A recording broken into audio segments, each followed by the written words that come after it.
Good morning, viewers. Thank you very much. Welcome to Punchline Africa Television, broadcasting from the Political Command Center live. Thank you very much across the continent of Africa.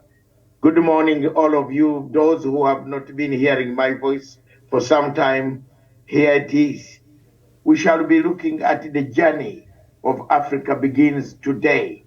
Africa needs a straightforward way out of all this. Is it a redemption strategy, a unity of purpose? Is it a fallout? Are we breaking? Are we at the brink? As we celebrate one election going out, handing over power, even when the majority of the voters did not turn up, are we making some progress in Africa? Are we stable? 7 years ago, when I started this television station, there were so many obstacles on the continent of Africa. Even some people in Africa did not know that there was a station that could be online. I'm privileged. It's the 8th year of my journey to make sure that this television station still broadcasts talks. If you look at all the time we have spent on air talking about Africa, have we made any progress? But before we go into that topic today, between me and Miriam, and any other person who wants to join us, just Google that, just go to our Zoom and join us. Anytime, discuss this issue. Is Africa moving forward? Does the journey of Africa start now, tomorrow, when? But before we do that, let's look at the general newspapers across the continent of Africa. Miriam has them listed all the way from Uganda, my God, an anti-gay bill that is making the world shake. What is it that some of us might not know about this? Is it the harsh punishment for people who live in this world of United Kingdom and America and Europe and elsewhere? Some of these things have been there. We go in the trains in the morning. We have no problem with some of our humanity. It is a choice. The only problem is the choice belongs to individuals, not to all of us. But we must accommodate all of us. Like the Plateau Republic says, if the Plateau Republic sinks, then you know there can't be democracy, Miriam. If it sinks, then there can't be democracy. So let's first of all engage in housekeeping. Miriam tells us the newspapers of Kenya, and you notice that Miriam, I'm calm in my discussion, and I think I've improved in terms of analysis, in terms of strategic management, in terms of risk assessment, in terms of investment assessment, in terms of media assessment, in terms of communication. What kills Africa is communication. If you don't have it, you have zero. Even if you have PhD, if you can't communicate to your people with mass communication tools of analysis, you can't get it right. Today, our topic is very, very clear. Africa Watch. The African journey begins today. Why did I pick this topic, that the African journey begins today? The African journey has been going on for a long time. But 60 years of our independence, our African Union, Organization of African Unity, marked 60 years last year on 25th. Where have we gone? What have we done? What have we changed? What can we change as Africans? I begin by questioning several things. Is democracy taking hold in Africa? Are we standing firm against any form of operation or of operation to return ourselves to militarism or operation to return ourselves to dictatorship? Is Africa bringing back the old habits of where there was nothing but you see only coups and coups? Is Africa changing? What triggers Africa? What makes Africa lack the movement forward? These are areas that we need to look at. These are areas that we want to talk about today and give solutions. Yesterday, Nigeria marked another 16th president of the Federal Government of Nigeria, as it commonly called. But Nigeria still has. President Uhuru Kenyatta made a maiden speech, a speech of unity of purpose. What about the other 68 million people, Miriam, who did not vote? Where do you take them? Tinubu took over power. Tinubu took over power from Buhari, who has been very repressive. But 68 million people did not vote. Is it an election that we must use as a gauge for our politics in Africa? Why can't we do the Chinese way? China discovered that things were not moving properly. China went back to drawing board. And China discovered that after all this that we have done, built the Trans-Am Railway, we built a rice scheme in Uganda under Mao Zedong, we gave arms to the liberation movements. China gave us arms to fight the same people who don't want us to talk to Chinese, the same people who don't want us to give us money to eat along with Chinese, the same people who want to put embargo sanctions on Africa. But they did not want us to have the shackles of slavery, the shackles of colonialism shackled out. What do we do now that we have reached a stage of 60 years, but we haven't changed? We do the same things the same time, the same place. The more they change, the more they remain the same. What is our way forward? These are the questions that every African asks. What do? We are talking of fight. We are talking of opposition not seeing the government not seeing opposition. Why is it so? We don't have systems that can, institutions. We make institutions, we put bodies, but we don't put safeguards to safeguard the institutions to make sure that in Europe, why it has moved where it is today, London, in UK, in US, institutions work. You don't find the president policing health workers. You don't find the prime minister policing health workers. It is impossible. Very, very impossible. The prime minister only comes in when everything has fallen. So what is this that makes everything not workable? Is there a need for us to find alternatives? Can Africa go back? Can Africa begin a journey? Who can spearhead this Africa, Miriam? Where do we move from this direction? We are already stuck. We are in a hole. In Sudan, you saw the Russian foreign minister looking for one of the generals, and they found him very easily. But Africa cannot find him easily. That's very sad. You have seen the picture of General Dagula with the Russian foreign minister, isn't it? So if African Union cannot find General Dagula, but a foreigner can come and find General Dagula and talk to him and tell him we want peace. What is it that Africa can, what is the use of African Union? The AU is captured. The AU is given instructions. The AU is told whom you should go to prosecute. The AU is now is sitting quiet. When across in the other place in Democratic Republic of Congo, we have difficulties there.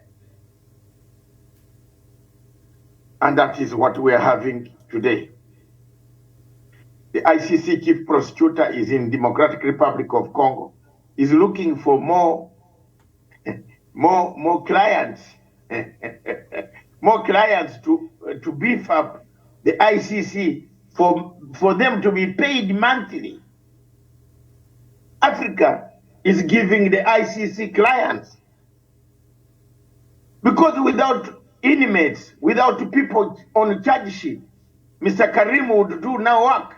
He would have to pack and come back home and sleep in his house. After all, he has made a lot of money out of the cases when he was a lawyer for prominent people on the continent of Africa.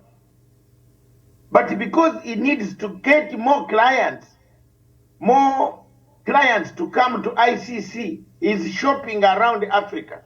He went and shopped and picked Russia. That's a client who can keep him busy. He can tell the Americans, I'm looking for Mr. Putin. But yet Mr. Putin is here.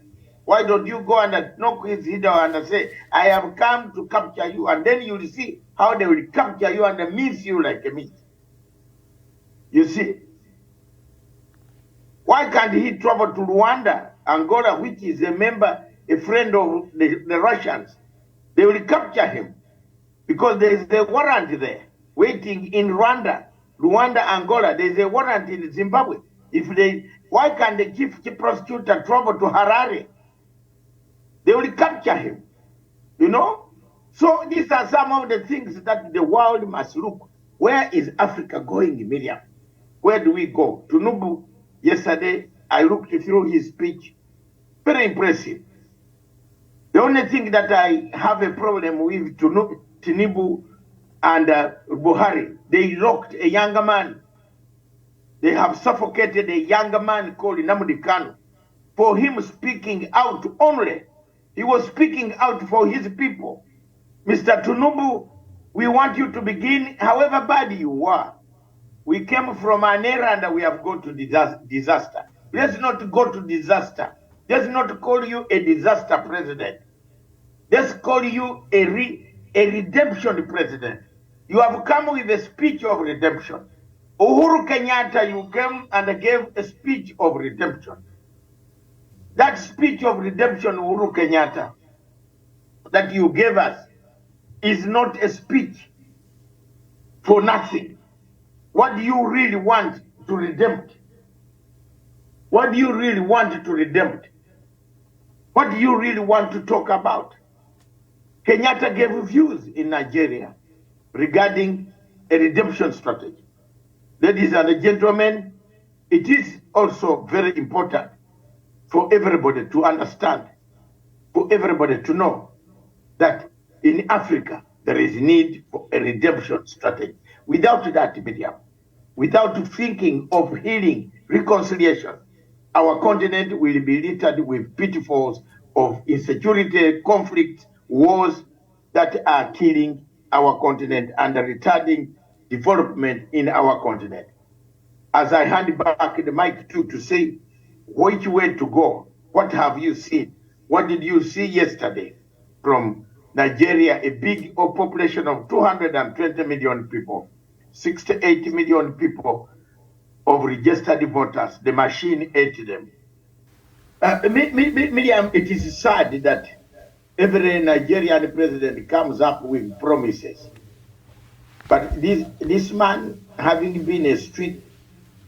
So, Miriam, I was saying, Mr. Tinubu is just a street vendor.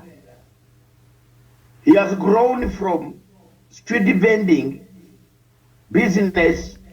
I don't want to tarnish his name without facts that I put forward.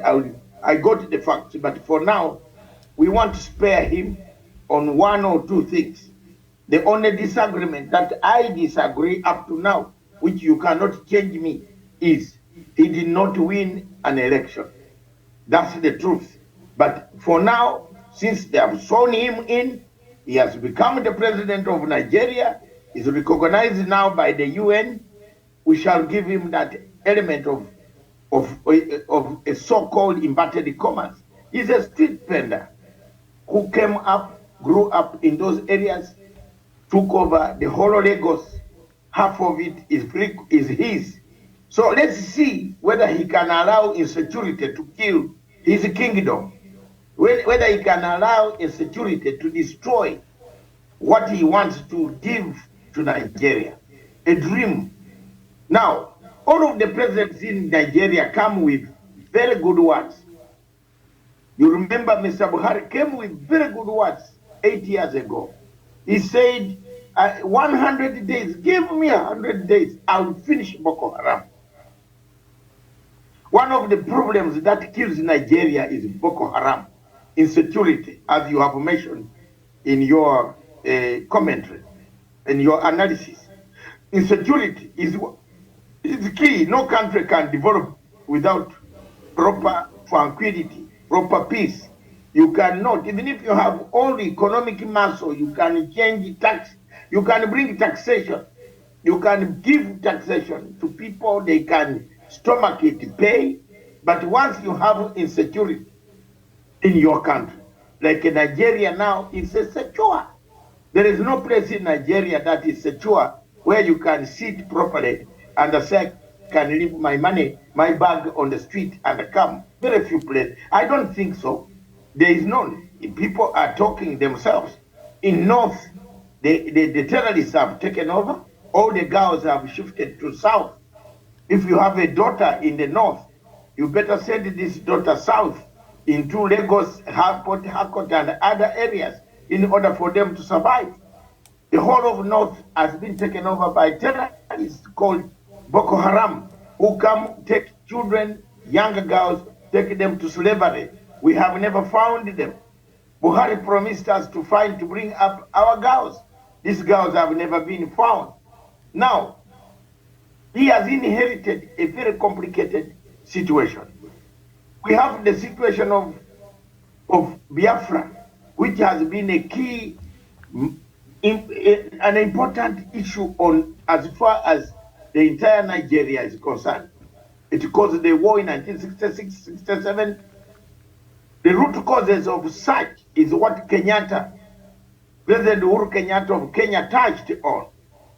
A bigger tribe, a smaller tribes hating bigger tribes. Ethnicity is rampant in Nigeria. People openly tell each other, you are Fulani, you are Igbo, go home. This is not your country.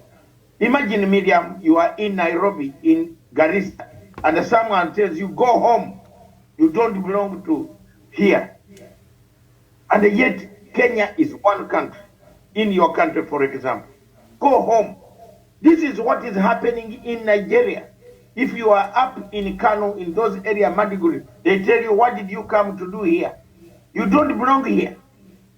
So, Mr. Tinubu must fight to remove that ethnicity, which almost crippled most of the states in East Africa.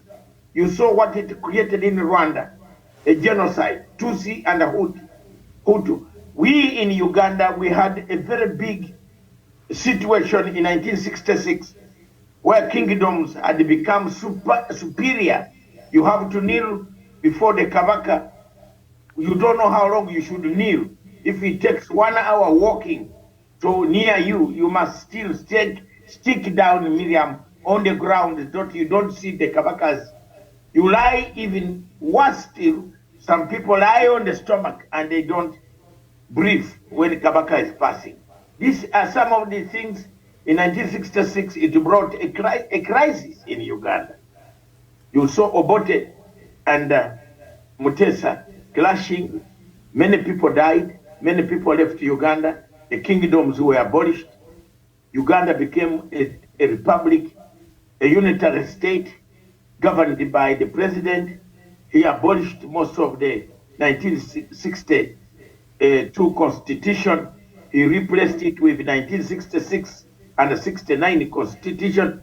You see, Uganda moved on. Museveni took over. I can't tell you the history, what we have gone through, about 6 presidents between Idi Amin. We had 3 presidents, all of them thrown out in a short spell. Rule 68 days. That's the highest president who made history With 68 days in power, he was removed, and then we moved on. It all finished.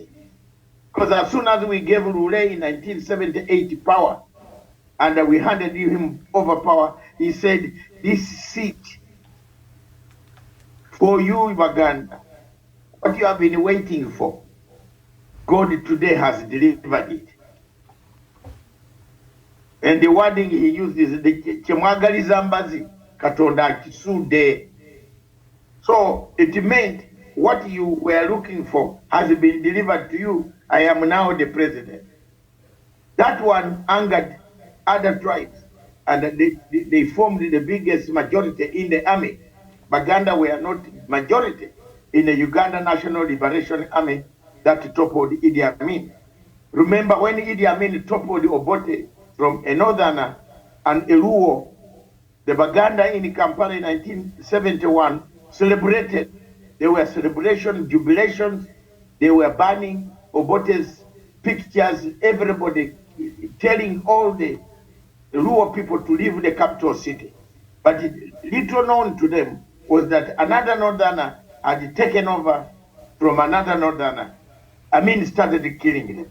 So the history, our history has been written with those difficulties, Miriam, that you see today that are in Nigeria. But thanks God to President Museveni. I want to give him a credit. After taking over power, there are things that he has stabilized and continue to stabilize. One of the things he has stabilized is the question of tribes. Tribes. We no longer think about tribes. Although his army in 1985-86 erred, and he has to accept this. Some of the mistakes the NRA made was to profile people as northerners and southerners. So the army that went in the northern part of Uganda went on to a killing spree, and they started killing the black guys, saying they are northerners, they are not wanted, calling them so many names, including one of the most bad name called biological substance. One of the commanders was quoted as saying, these are biological substances that can be eliminated. It is on history. I have all this evidence, tapes, records, and everything. But we changed the course. That's the Africa we have. This, when Museveni saw that there is a U-turn, he made and accepted that peace must come first to develop Uganda. He agreed for peace talks. We went for peace talks in Juba. We hammered an agreement. We got all what was ailing Uganda. And Miriam, that's the Africa I'm talking about. When we talk about Africa, we should not be talking only about, but only generally. We must give case study. That's why I'm giving case study of my country, where we have moved on healing, a healing process, removing tribalism. Today, tribalism in Uganda is not seen in huge places openly. It could be done, practiced by people who have been given places of responsibility. But in Uganda, you cannot walk openly and start discriminating people, telling them to go home, like what is taking place in Nigeria. When you are Igbo, you are told to go home. So where is your home? Is it Atlantic Ocean? You should go and sit because you are from Southeast, go back home. So where is back home? Because you have gone to Kano and top in Katsina, you are from there. You are told to go home, back home, go. So this type of ethnicity that Uhuru Muigai Kenyatta of Kenya touched on is something that must be healed in Nigeria. Does Africa need a redemption strategy, Miriam? Yes.